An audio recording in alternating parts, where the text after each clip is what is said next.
The Middle East is once again standing on the edge of a dangerous escalation, and the latest developments suggest that this conflict is entering a completely new phase. In the last few hours, reports have emerged of powerful long-range airstrikes targeting Iran's missile infrastructure, strategic launch sites, and military logistics networks. At the center of these strikes is one of the most powerful bombers in the United States arsenal, the Rockwell B-1 Lancer. This aircraft is not an ordinary fighter jet. The B-1 Lancer is a supersonic strategic bomber capable of flying long distances, carrying massive payloads, and striking multiple targets in a single mission. Originally designed during the Cold War, it was built for one purpose: to penetrate deep into hostile territory and deliver devastating precision strikes. Military analysts say its appearance in this conflict signals something important. The operation may be expanding beyond limited retaliation into a much larger strategic campaign. According to defense sources, these bombers were operating from extended ranges, launching precision-guided munitions against Iranian missile launchers and support infrastructure. Missile launchers are not just pieces of equipment sitting in the desert. They are part of a complex network that includes radar systems, command centers, transport vehicles, and ammunition storage facilities. Destroying the launcher itself is only one step. The real objective is to break the entire chain that allows missiles to be deployed quickly and fired toward regional targets. And that is exactly what these strikes appear to be attempting. Satellite monitoring and regional intelligence reports suggest that several launch facilities have been heavily damaged or destroyed. But the skies are only one part of this story, because while air operations are intensifying, another extremely dangerous front is beginning to heat up at sea. The strategic waterway known as the Strait of Hormuz is rapidly becoming one of the most volatile flashpoints in the entire world.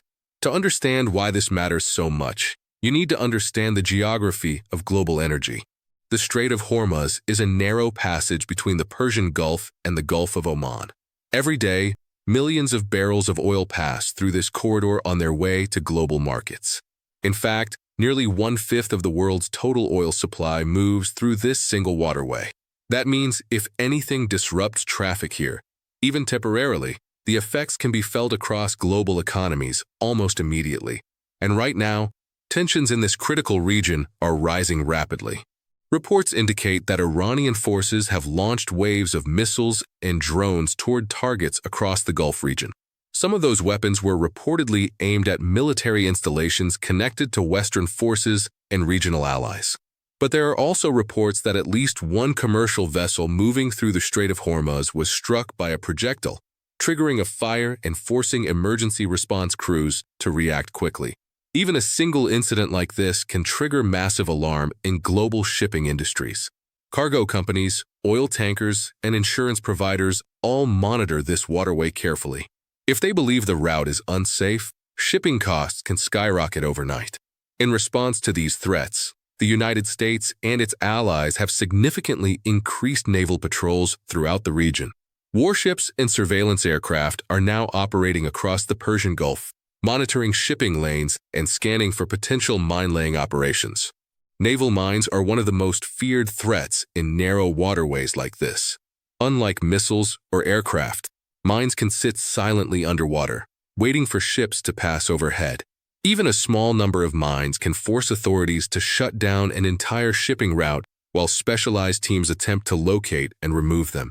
This is why reports that Iranian naval units may have been preparing mine-laying operations caused immediate alarm among military planners. In response, American naval forces reportedly targeted several Iranian vessels believed to be involved in those preparations. While details of those operations remain limited, defense officials say the objective was clear: prevent the deployment of naval mines before they could threaten international shipping lanes. Meanwhile, the air campaign continues. Military observers say that the use of long-range bombers like the Rockwell B-1 Lancer allows commanders to strike targets across large distances without relying solely on regional air bases. This capability becomes extremely important if the conflict spreads or if certain airfields become unavailable due to political or military pressure. But Iran has made it clear that it will not remain passive. Officials in Tehran have repeatedly warned that if strikes on Iranian territory continue, retaliation will follow. Iranian military commanders say their missile forces remain active and capable of striking targets across the region. Over the past decade, Iran has invested heavily in expanding its missile program, developing a wide range of ballistic and cruise missiles designed to reach military bases, naval fleets, and strategic infrastructure across the Middle East. From Iran's perspective, these weapons serve as a deterrent, a way to signal that any attack on its territory will come with serious consequences. But from the perspective of its rivals and regional security analysts, the existence of those missile capabilities also raises the risk of rapid escalation if tensions spiral out of control. And this is exactly where the situation becomes especially dangerous. The Middle East is not a single battlefield controlled by two opposing sides. Instead, it is a region filled with overlapping alliances, rivalries, and military installations belonging to many different countries. Across the Gulf region, several nations host American bases, airfields, intelligence facilities, and logistical hubs that support operations throughout the Middle East. These installations are spread across multiple countries and play a key role in regional security cooperation. If any of these facilities were targeted during escalating hostilities, the conflict could expand rapidly beyond its current scope. What begins as a limited confrontation could quickly transform into a wider regional crisis involving multiple governments and armed forces. Military strategists often describe this type of scenario as a multi-front escalation risk. In simple terms, it means that fighting would not remain limited to a single location. Instead, clashes could occur simultaneously across multiple domains, in the air, at sea, and potentially across land borders in different parts of the region. Aircraft might conduct strikes hundreds of miles away from the original battlefield. Naval vessels could clash in strategic waterways. Missile defense systems could be activated across several countries at the same time. When multiple fronts open at once, controlling escalation becomes extremely difficult. Meanwhile, financial markets around the world are watching every development with intense focus. Energy traders understand that even small disruptions in the Strait of Hormuz can have enormous global consequences.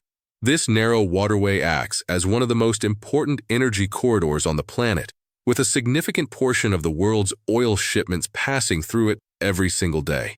Because of that, any sign of instability in this area immediately sends signals to global markets. Oil prices can react within minutes. Shipping companies may begin adjusting routes.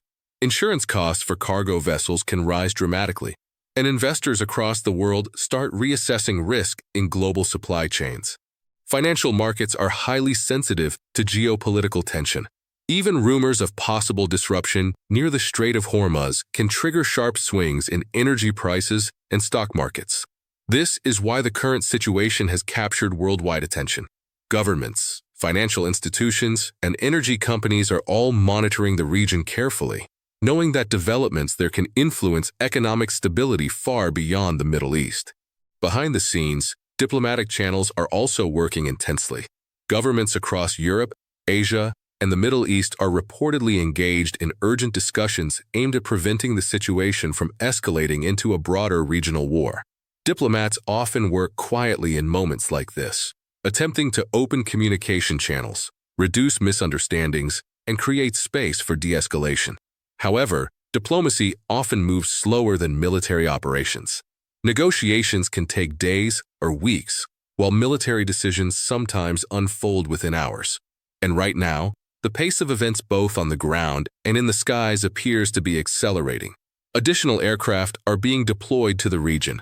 Naval patrols in the Persian Gulf are increasing. Missile defense systems across several countries are being placed on heightened alert in preparation for potential threats. All of these steps are designed to prepare for possible escalation, but they also illustrate how tense the situation has become. The next few days could prove extremely decisive. If the recent strikes succeed in significantly weakening missile launch infrastructure, the pace of attacks could slow down and tensions might gradually decrease. But if retaliation continues and new fronts begin to emerge, the conflict could escalate into something far larger and more complex. For now, the entire world is watching closely, because what happens in the Strait of Hormuz does not stay confined to the Middle East. It influences global energy markets. It affects international trade routes, and it impacts the economic stability of countries thousands of miles away. As long as bombers continue flying, missiles continue launching, and warships continue patrolling the waters of the Persian Gulf, the possibility of a much larger confrontation remains very real. This story is still developing, and the next chapter may arrive sooner than anyone expects.